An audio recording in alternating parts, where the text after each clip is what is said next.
In this video, we're going to take a look at the JSTOR database. This database will give you access to academic journals, articles, books, and primary sources. We will start out at the library homepage and select JSTOR under Find Articles and Journals. This database requires a username and password to gain access. Enter Copper for the username and Library for the password.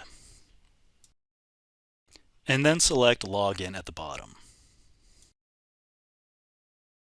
In JSTOR, we will have our search bar in the middle, which we can use for keyword searches. Let's do a search for World War II.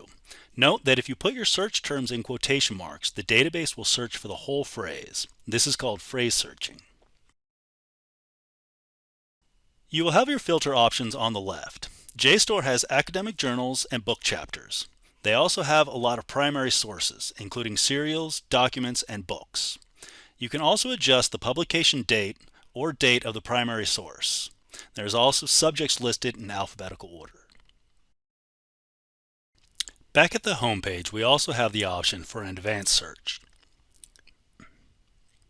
We can search for our keywords by author, title, or search all fields.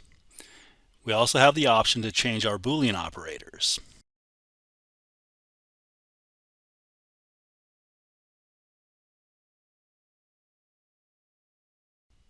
As we scroll down, we will see the same filter options from our previous search. So that wraps up our JSTOR tutorial. And thank you for watching.